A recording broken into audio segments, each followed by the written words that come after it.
Alléluia. C'est bon? D'accord.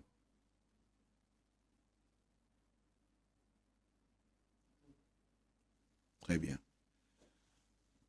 Bonjour et bienvenue à ce module dans la session L'Église des 50 prochaines années. C'est un questionnement, c'est une préoccupation et c'est une réflexion que nous voulons mener, pas en tant que cours magistral ou théologique, mais en tant que cours de réflexion stratégique. Lorsque vous voulez aller loin, vous calculez le carburant qui doit vous amener là où vous allez. Vous prévoyez tout ce qu'il faut pour la route. Jésus enseignera en disant, celui qui veut bâtir une tour s'assoit d'abord et il calcule. Il prend soin de voir quelles sont les ressources nécessaires pour achever son œuvre, de peur de commencer et de ne pas finir, et il sera ridicule aux yeux de tous ceux qui vont voir le résultat de ses efforts. Donc l'Église a été fondée pas par un homme, pas par l'initiative d'un groupe donné, mais l'Église a été fondée par Jésus lui-même, et il a fondé en donnant sa vie. Rien d'autre ne peut remplacer l'Église, par le fait simplement que personne d'autre ne peut donner sa vie comme Jésus a donné sa vie. Et si quelqu'un donnait sa vie pour mourir comme Jésus, exactement comme Jésus, sur le plan pratique, schématique, son sang n'est pas aussi pur que le sang de Jésus. Voilà la particularité, ce qui fait de l'Église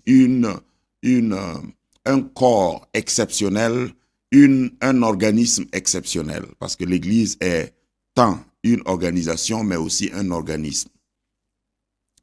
Donc, si nous voulons nous baser sur les enseignements de Jésus, Jésus lui-même veut que nous soyons prévoyants, que nous ayons une capacité d'anticipation, parce que l'Église est transmise, ou les enseignements de l'Évangile sont transmis de génération en génération.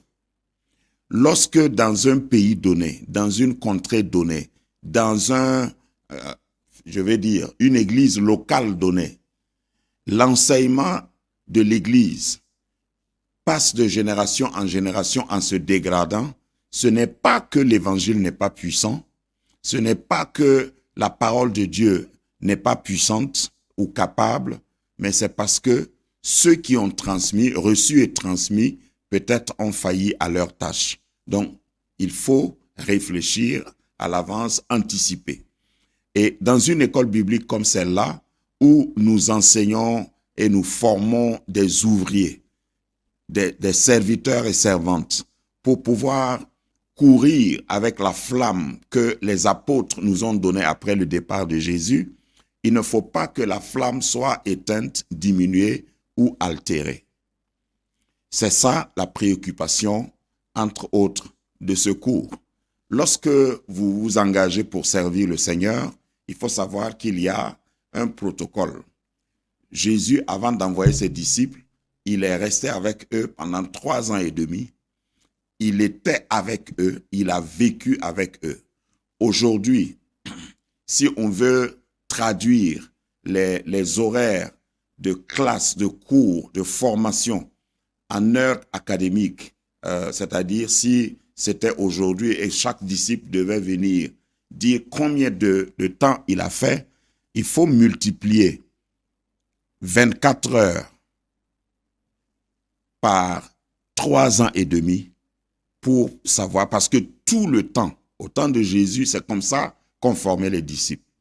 Au fait, ils ne venaient pas à l'école et il y avait une fin de classe, de cours, ils partaient et ils revenaient.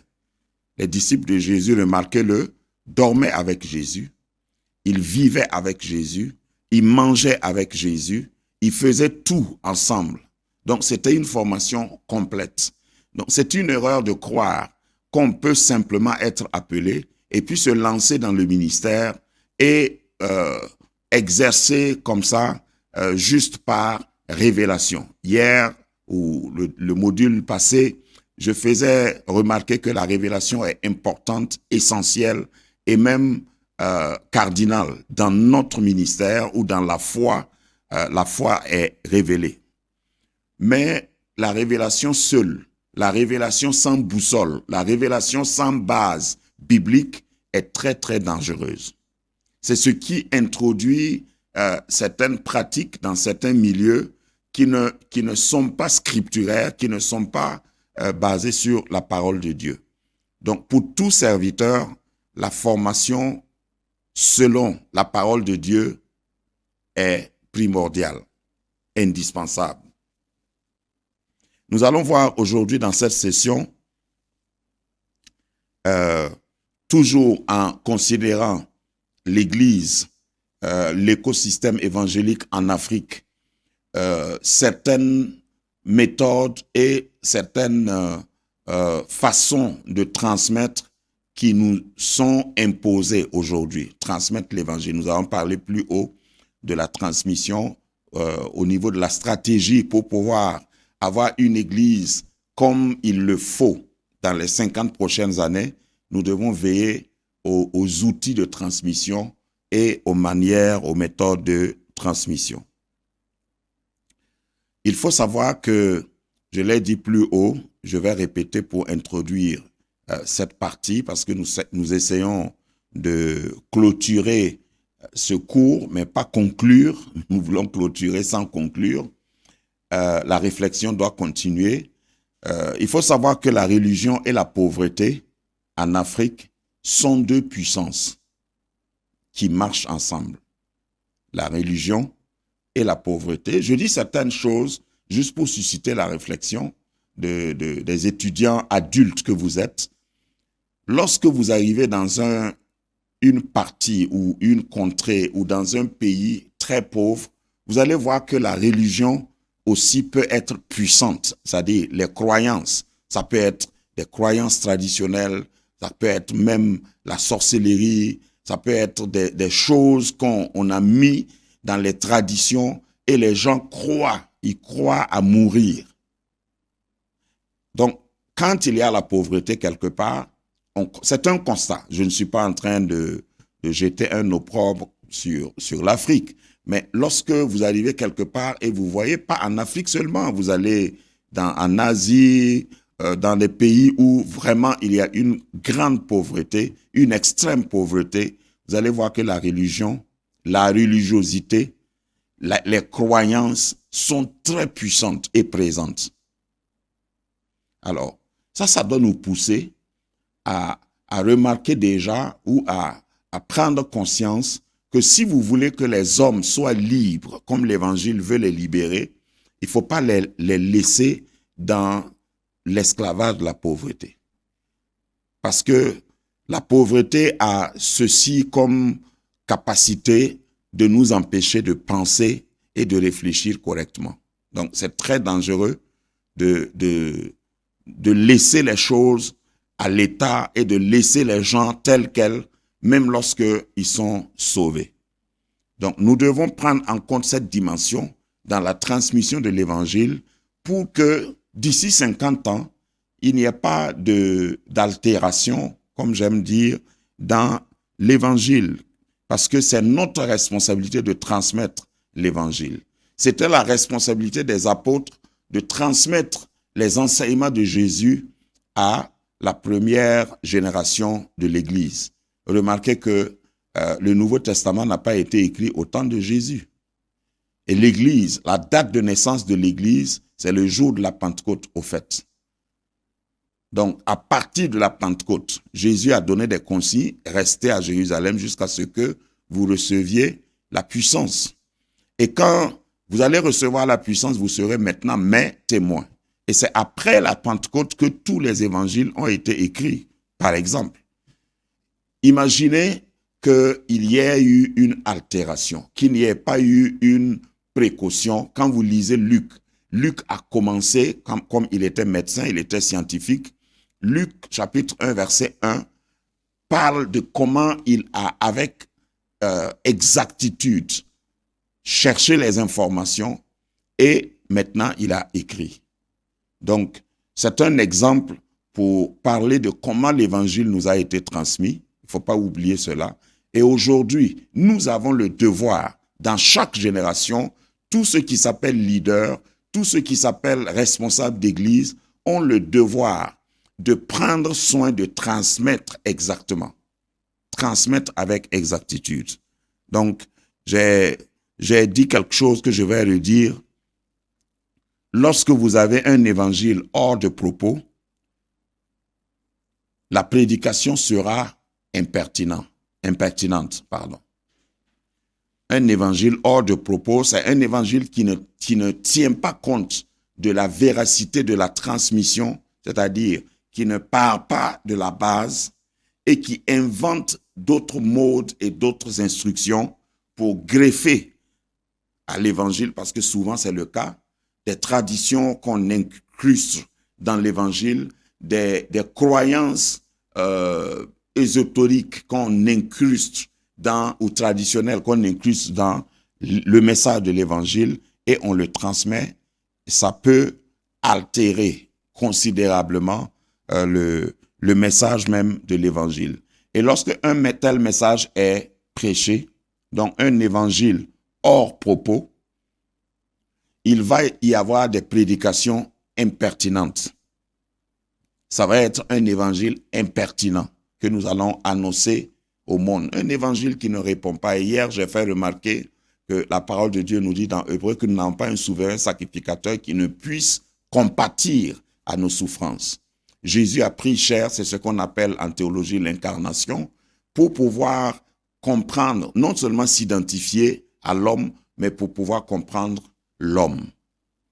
Et celui qui ne vous comprend pas ne peut pas vous sauver. C'est pourquoi quand vous allez en consultation, le médecin va vous poser des questions.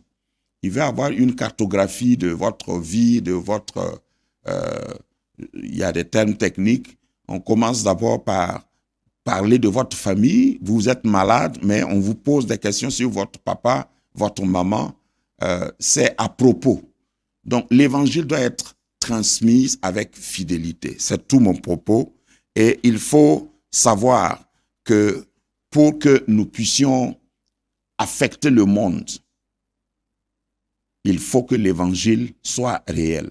Et c'est la raison pour laquelle, parce que vous pouvez vous poser la question, pourquoi avec toutes les églises que nous avons, je prends toujours le contexte africain, pourquoi avec toutes les églises que nous avons en Afrique et dans un pays donné, il n'y a pas d'impact réel? Parce que si nous sommes sel, le sel ne doit pas être même la même quantité que le plat qu'il assaisonne, que la soupe qu'il assaisonne. Vous ne pouvez pas mettre même quantité de soupe, même quantité de sel. Ce n'est pas comme ça qu'on assaisonne. Donc, je vais simplement dire que la petite quantité de sel devrait affecter tout le plat. Et nous avons des pays en Afrique où on a même jusqu'à 70% de chrétiens, selon les statistiques, encore une fois. Et quand on regarde, c'est des pays où la corruption est plus élevée que dans certains autres pays où il y a moins de chrétiens. Pourquoi est-ce que c'est comme ça? Ce sont les questionnements pour que nous puissions réfléchir en tant que leaders chrétiens engagés, serviteurs et servantes, pour que ce que nous transmettons soit à propos. Nous venons à l'église la plupart du temps en Afrique, les gens viennent à l'église pour échapper au monde, au lieu d'affecter le monde. On vient à l'église pour échapper au monde, au lieu d'affecter le monde.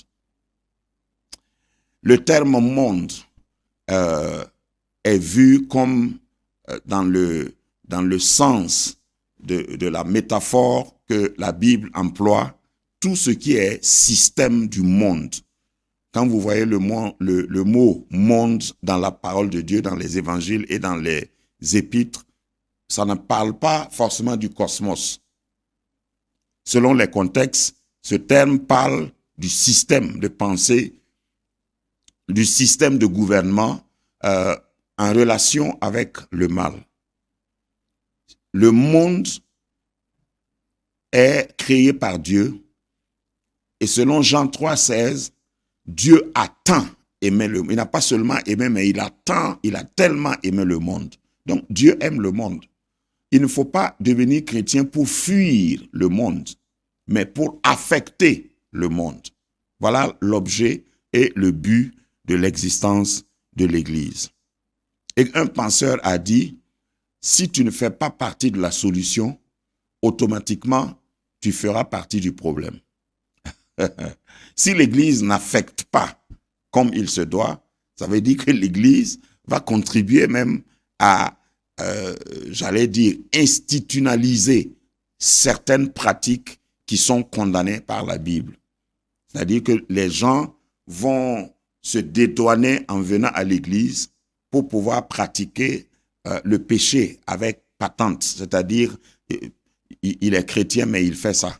Donc celui qui le regarde, le copie et commence aussi à faire, parce que de toute façon, il n'y a pas de différence. Ça ne doit pas être comme ça, chers amis et chers étudiants.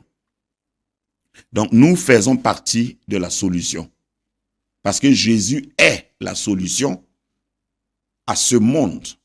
Et nous devons vivre de manière à apporter la solution. Et un grand penseur a dit que si on dit que Jésus est la solution, quel est le problème? C'est pourquoi ce cours, il faut étudier, connaître le contexte, connaître le problème pour pouvoir appliquer bien la solution.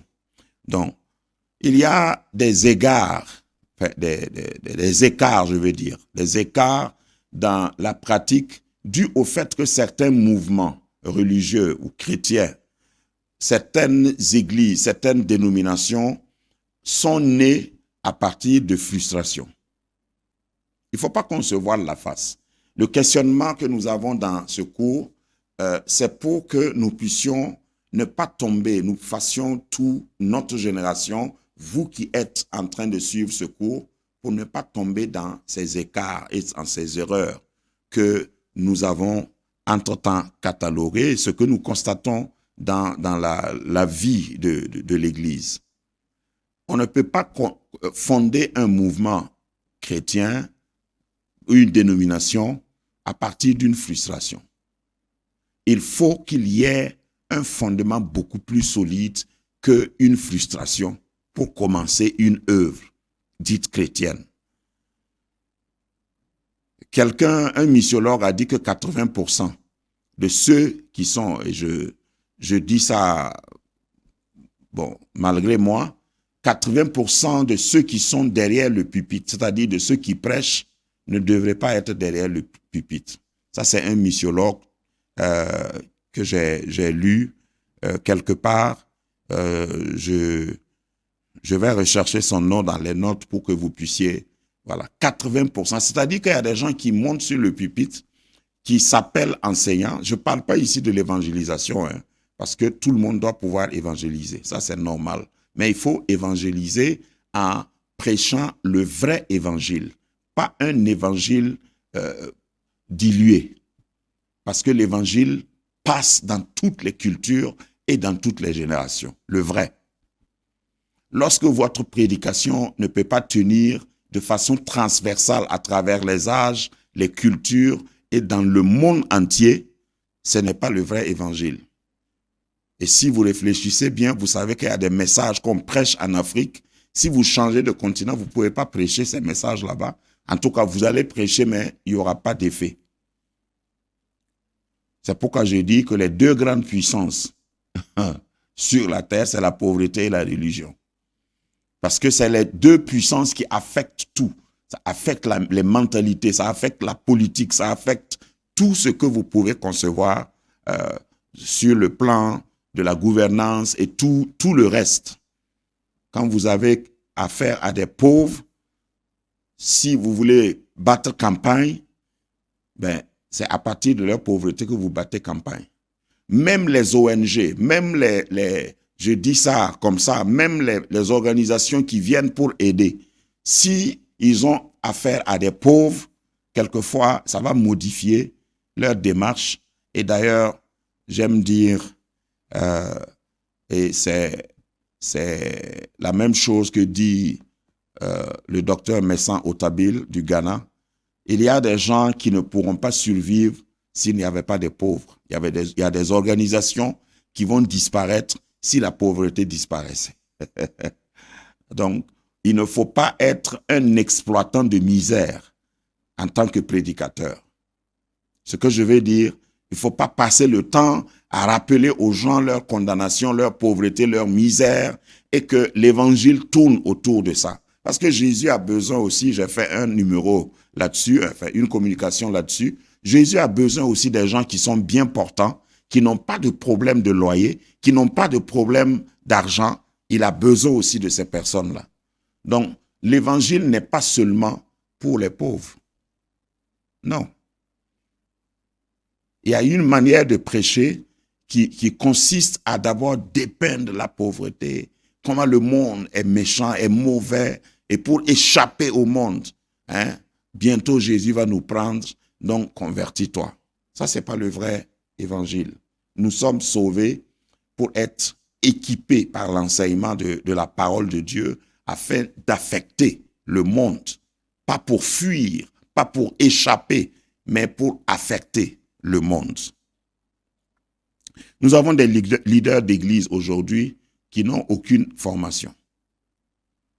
Je l'ai dit dans le module précédent, vous ne pouvez pas être avocat, médecin, architecte après seulement 2 années d'université. C'est-à-dire vous allez faire un cursus scolaire normal et puis vous allez faire au minimum 5 à 6 ans d'études universitaires avant d'être médecin, avocat ou architecte, par exemple. Mais il n'y a que dans nos milieux, dans le milieu évangélique surtout, où à partir de nulle part et de rien, on peut devenir bishop. C'est un peu triste et nous devons nous dire la vérité. Ce que je dis, je considère que j'ai l'autorisation de le dire parce que nous sommes entre nous. Nous devons faire beaucoup attention. C'est bien de grimper les échelons, mais nous sommes en train de parler de l'Église des 50 prochaines années.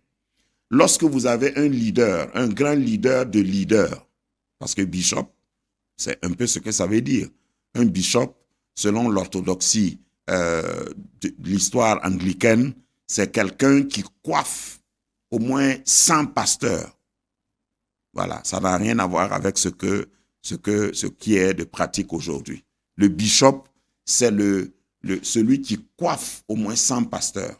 Minimum 50, au moins 100 pasteurs. Et quand ça dépasse 100 pasteurs, il devient archibishop, c'est-à-dire qu'il coiffe plusieurs villes où il y a des pasteurs et il y a des communautés de pasteurs. Bon, laissons les titres.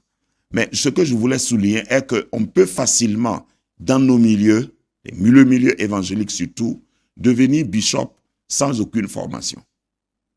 Et c'est ça qui compromet l'Église des 50 prochaines années. Qu'est-ce que tu vas transmettre si tout le monde se baisse devant toi, tout le monde t'appelle maître, et puis toi-même, tu n'as pas de maître? J'ai fait un post une fois, je dis, il faut avoir peur des pères qui n'ont pas de père. Des pères qui n'ont pas de père. Pour être père, il faut toi-même avoir été un enfant, un fils. Mais si tu es père et toi, tu n'as pas dans ton histoire un père, enfin, tu n'es pas Melchisedec. Je sais que tu as eu un père. Parce que celui qui a un père, quand il fait son discours, il va se référer toujours à son père. Il va toujours parler de d'où il lui a été transmis ce qu'il enseigne. C'est ça l'essentiel. Et dans tous les domaines, comme j'ai dit, dans le domaine scientifique, le domaine civil, les gens vont toujours se référer à leur maître, là où ils ont étudié.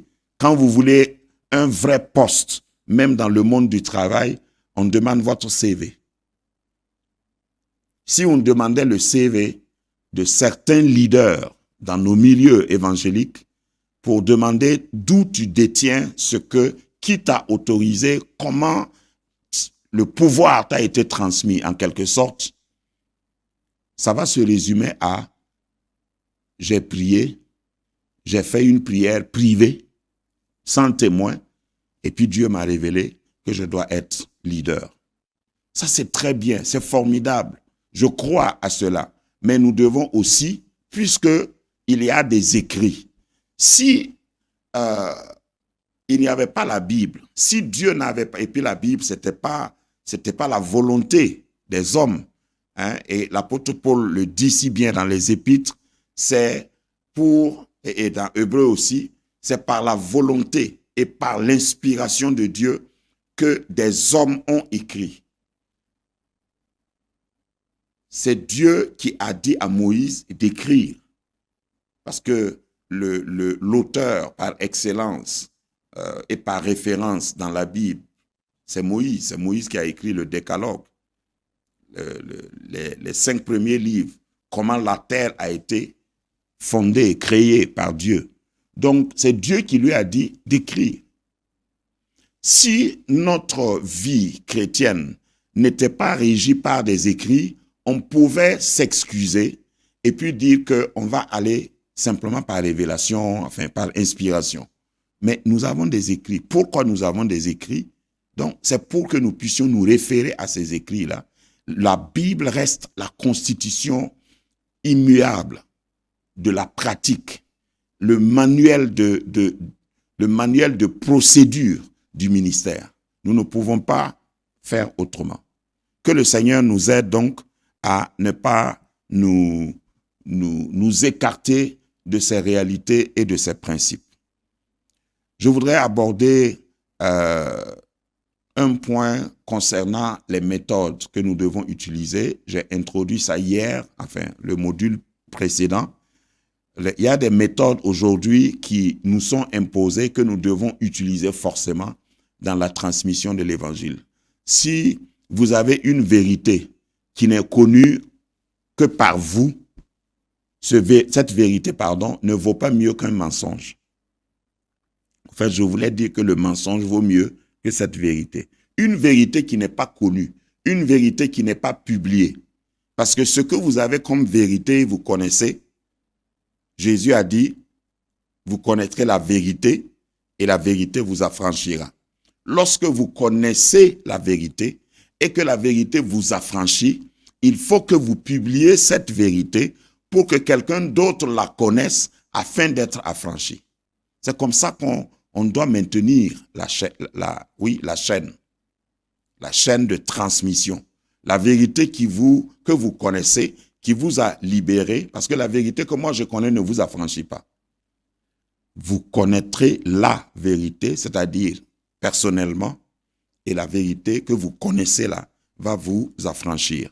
Donc, lorsque nous connaissons une vérité, reste maintenant à savoir comment la transmettre, la faire connaître pour qu'elle puisse affranchir d'autres personnes qui étaient aussi dans les mêmes conditions. Et aujourd'hui, nous sommes dans un monde digital. Je le disais dans le module précédent. C'est pas vous qui décidez, c'est pas moi qui décide. Le centre de gravité de la socialisation, de la communication a changé depuis longtemps. Les gens sont maintenant interconnectés et connectés ailleurs que dans les foules. Et lorsque vous regardez par exemple une foule aujourd'hui, une foule de 1000 personnes, il faut estimer, selon les statistiques, que les 1000 personnes qui sont là sont connectées à 1 milliard de personnes. Donc, tout groupe, à cause du monde digital, tout groupe social ou tout groupement que vous avez en présentiel est un échantillon de beaucoup de milliers qui sont ailleurs. J'enseigne cela aux pasteurs. Il faut savoir qu'aujourd'hui, vous ne pouvez pas vous amuser dans nos cultes de penser que nous sommes en privé entre nous et vous dites des choses à peu près parce que vous ne savez pas si celui qui est devant vous, qui lève la main et qui dit Amen, n'est pas en train de vous enregistrer. Peut-être qu'il a mis votre message en Facebook Live. Ou bien il est en train d'enregistrer ça pour publier après. Tout ce que nous disons en privé est public. Ça, c'est les conséquences du digital. D'où la nécessité de parler avec exactitude pour que lorsqu'on va vérifier, nous ne soyons pas couverts de honte. Nous ne rougissons pas, comme l'apôtre Paul dira à Timothée. Efforce-toi de te présenter devant Dieu comme un ouvrier éprouvé, qui n'a point à rougir, c'est-à-dire qui ne va pas dire des bêtises et que après ça se tourne contre toi. Au ridicule, bien sûr. Donc, nous sommes dans un monde digital et la chose la plus grave que certains ne savent pas, ce qui a été publié sur les plateformes digitales ne peuvent jamais être effacés. Je sais qu'il y a des techniques pour payer, pour que ça sorte de la circulation, mais il y a aussi des techniques pour payer pour que ce qui a été effacé soit rappelé. Il faut être au courant de ça. Lorsque vous allumez votre caméra et vous voulez faire un live, il faut savoir que ce que vous dites là, même si c'est une erreur, parce qu'il y a des gens qui disent même des prophéties, et c'est à la mode aujourd'hui, je ne veux pas trop m'hasarder pour donner mon avis, mais je ne pense pas que c'est nécessaire que toutes les prophéties soient dites en live et en ligne. Je ne pense pas que c'est nécessaire. Il y a certaines prophéties qui doivent être dites, mais parce que le fait que ce que tu dis a le potentiel de rester à la disposition de toute la population du monde pendant les 50 prochaines années, justement, il faut faire attention à ce que tu vas dire. Donc, restons sur l'évangile. N'ajoutons pas des artifices dans le but de nous faire voir. Alors, pour atterrir sur l'importance, parce que ce que je dis ne doit pas vous effrayer, nous devons utiliser ces plateformes digitales. Nous devons digitaliser notre transmission. Je parle de la transmission. Il n'y a pas de foi digitale, mais il y a une transmission de la foi digitale. Et c'est important de prendre en compte cette méthode ou cette mode ou ce mode de transmission, cette transmission en utilisant ce que nous avons aujourd'hui. Je vais vous donner des graphiques dans les polycopes que vous allez recevoir pour que vous voyez, selon par exemple les réseaux sociaux, quelles sont les tendances, quelles sont les fréquences et les fréquentations selon les milieux. Et j'ai pris surtout l'exemple de l'Afrique. Parce que beaucoup de gens croient que l'Afrique n'est pas encore connectée comme il se doit. Mais détrompons-nous, c'est très important. C'est très important. Il y a, par exemple, si nous prenons un réseau populaire comme Facebook, Facebook a en Afrique 79% de personnes qui sont connectées journalièrement. 79% de la population. Ça, c'est énorme. Donc, si vous ne passez pas par ce canal, ça veut dire que vous ratez 79% de la population africaine qui n'aura pas et qui n'entendra pas le message de l'évangile. C'est là-bas qu'ils sont.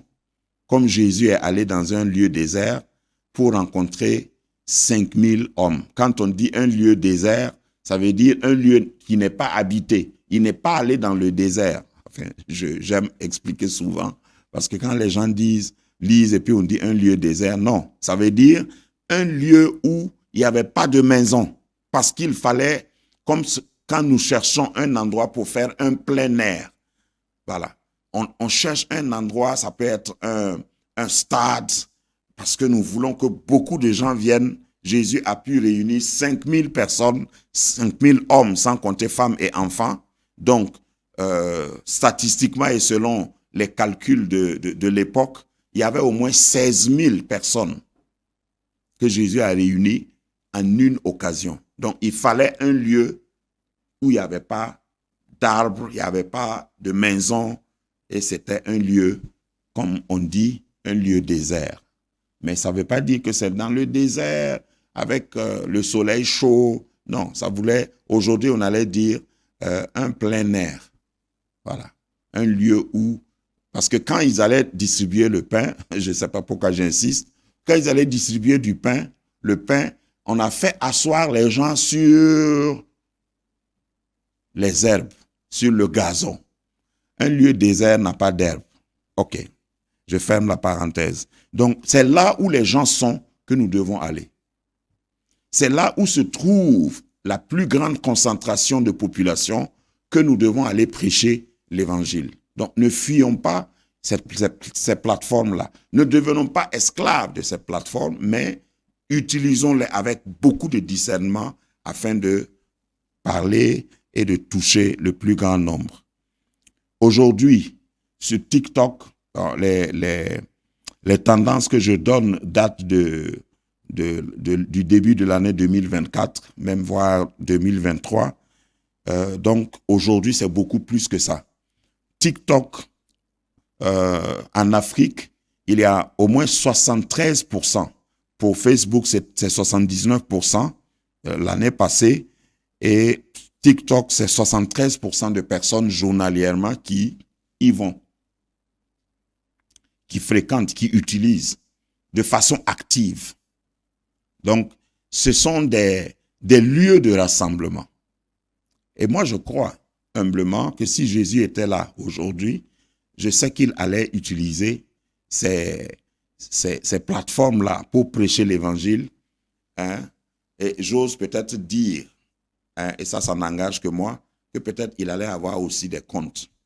Jésus allait être sur Facebook et il allait être sur TikTok, il allait être sur WhatsApp, parce qu'il veut aller là où sont les gens. Et c'est ça l'intérêt de ce que je suis en train de dire. Hein. Instagram, on estime que c'est l'élite qui utilise Instagram, et X aussi, Instagram qui est devenu X. Il faut savoir que c'est très important pour nous aujourd'hui en tant que transmetteur de l'évangile, en tant que communicateur de l'évangile, de la vérité, d'aller là où les gens sont et de les croiser sur les autoroutes où ils passent pour pouvoir évangéliser. Je ne sais pas pourquoi les gens dans le passé croyaient, quand ils voyaient un évangéliste arrêté au carrefour avec un mégaphone en train de parler, ils louaient leur bravoure, disaient, mais vraiment, ça c'est quelqu'un qui est engagé. Maintenant, quand quelqu'un est sur ces plateformes digitales, il y en a qui pensent que non, c'est juste pour se faire voir. Mais celui qui est au carrefour avec un mégaphone aussi se fait voir. Enfin, c'est juste pour provoquer votre réflexion. Nous devons utiliser donc ces plateformes pour communiquer et transmettre l'évangile. J'ai un autre graphique que je vais vous donner qui montre par pays, quelques pays phares en Afrique du nombre de personnes connectées. Lorsque vous étudiez la missiologie ou vous parlez des peuples non atteints, souvent on aime à citer certains pays. Mais cette carte, par exemple, va vous permettre de voir que vous pouvez toucher ces personnes. Ou quand tu as un passeport sur lequel c'est écrit pasteur, peut-être qu'on va te refouler à la frontière de ces pays, tu peux passer par ces plateformes pour toucher les gens à l'intérieur de ce pays. Et ce qui est intéressant est que sur la plupart de ces applications, de ces réseaux sociaux, vous pouvez calibrer et choisir la cible que vous voulez atteindre. Vous pouvez même avoir comme target, comme cible, un pays donné et prêcher pour que votre message aille directement dans ce pays, vers la population de ceux qui habitent ce pays. Donc, si vous prenez les personnes qui sont permanemment connectées, je prends le cas du Maroc. Au Maroc, il y a 2 ans, on estimait à 4 700 115 personnes qui étaient connectées permanemment aux réseaux sociaux. 4 millions, pardon. En Algérie, 3 millions. J'ai cité ces 2 pays pour vous montrer combien, lorsqu'on parle par exemple de ces pays, la plupart du temps, on va dire « Ah, l'évangile n'avance pas dedans, dans ces pays-là parce que voilà, c'est un pays à obédience musulmane et tout ça. » Mais il y a des gens là qui peuvent être touchés par l'évangile.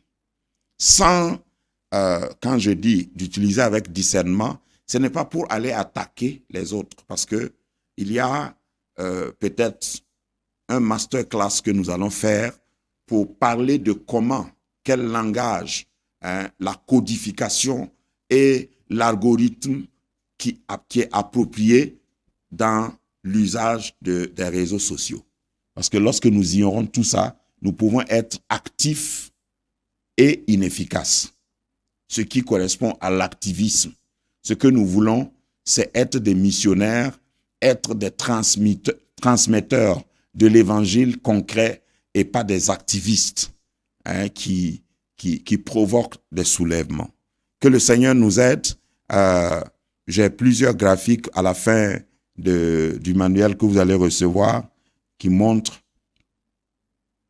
qu'en général, sur l'ensemble de l'Afrique, c'est 80% de personnes qui sont sur les réseaux sociaux. 80% de la population africaine. Donc, c'est beaucoup. Il n'y a que 20% qui n'utilisent pas les réseaux sociaux. Et ça, c'est des statistiques tirées de Géopol, une institution basée en Afrique du Sud qui a fait ces enquêtes et qui ressort ces choses-là. Nous devons être conscients que, par exemple, dans la projection, en 2027,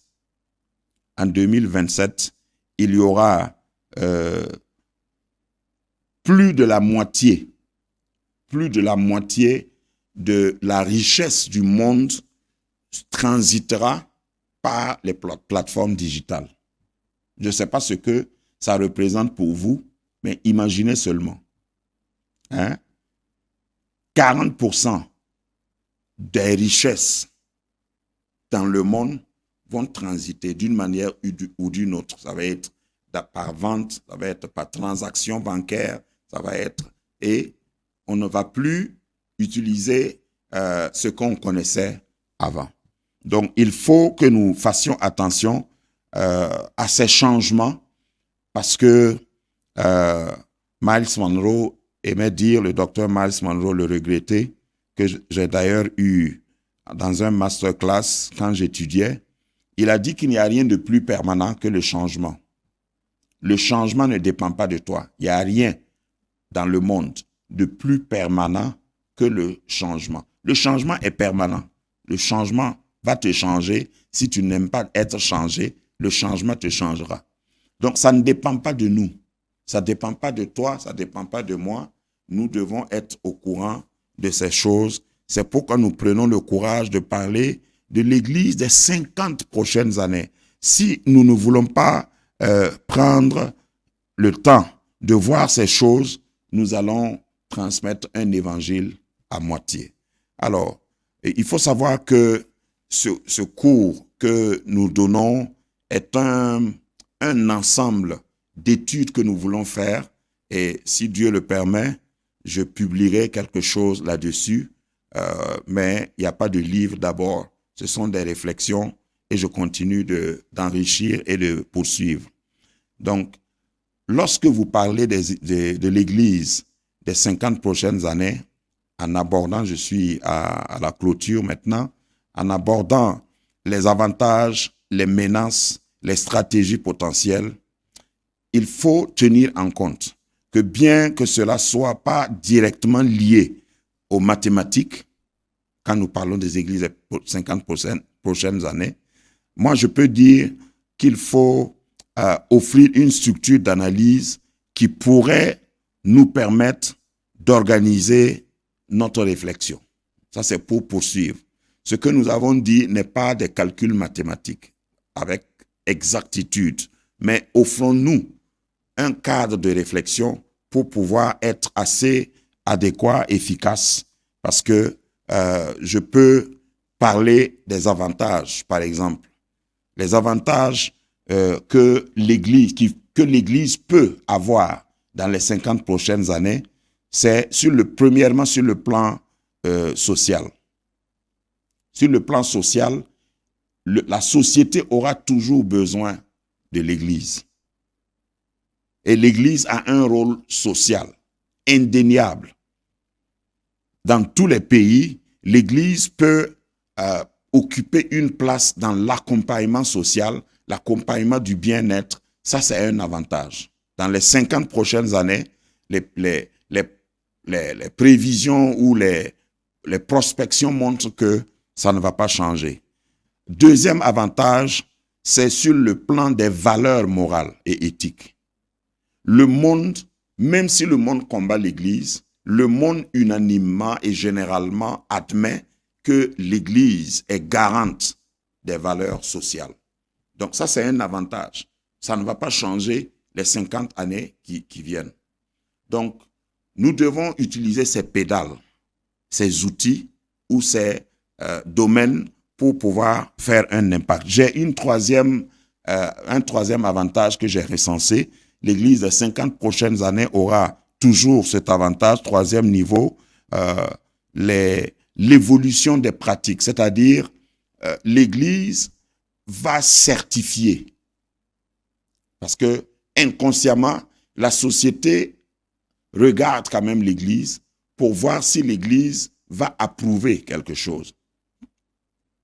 Donc c'est un repère.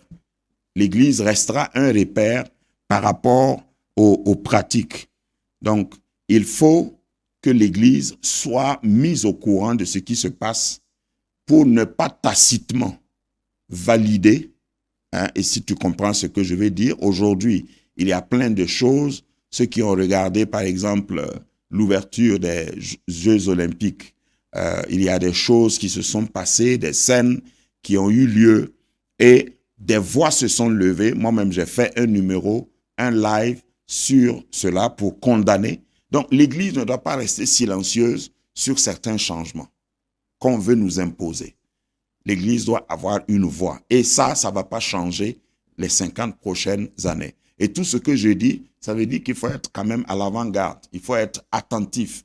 Il ne faut pas dormir ou se renfermer dans ces quatre murs. On ne sera pas efficace. Donc, il y a un avantage dans les évolutions. Donc, j'ai cité 3 avantages les 5 prochaines années que l'Église va toujours conserver. C'est sur le plan social. L'Église a un rôle social et il peut jouer un rôle social envers les pauvres, envers les démunis, envers les orphelins, envers les veuves, les malades, les oubliés, etc. Et deuxième avantage, les avantages sur le plan moral et éthique. Les gens, le monde compte sur l'Église au moins pour conserver ces choses-là. Troisième avantage que l'Église a, c'est sur le plan pratique, le plan des pratiques. C'est l'Église qui doit valider certaines choses qui viennent et le monde regarde l'Église. Rapidement, je suis à ma conclusion. Je vais parler des menaces. Les 50 prochaines années, quelles sont les menaces auxquelles l'Église fait face? Première menace, ce que je vois, c'est la sécularisation croissante à laquelle nous assistons. Sécularisation. Entendez par sécularisation le fait qu'on veut moderniser tout, on veut désacraliser tout, même dans l'Église. Par sécularisation, je pouvais mettre aussi désacralisation. Parce que si vous enlevez dans la Bible ce qui est sacré, la Bible devient juste un livre d'histoire. Le sacré doit être conservé. Donc, on ne doit pas séculariser les choses que nous faisons dans l'Église. Et ça, c'est une menace. Deuxième menace, la concurrence d'autres formes de spiritualité. Et il y a des messages dits évangéliques. Aujourd'hui, quand vous écoutez, vous avez l'impression qu'il y a un autre évangile que toi, tu n'as pas lu et que ces personnes-là possèdent. On utilise le nom de Jésus et on synthétise ça avec quelque chose d'autre et on prêche un évangile synthétique et pas naturel, un évangile bipolarisé, hybride, qui fait peur quelquefois. Donc nous devons considérer que c'est une vraie menace. Une vraie menace. Donc la deuxième menace, c'est la concurrence d'autres formes de spiritualité. Même au sein de l'Église, aujourd'hui, quand vous êtes attentif, ça fait peur lorsque vous écoutez certains messagers. Troisième menace à laquelle l'Église des 50 prochaines années fait face, c'est les crises internes. Les crises internes. Aujourd'hui, ce qui était considéré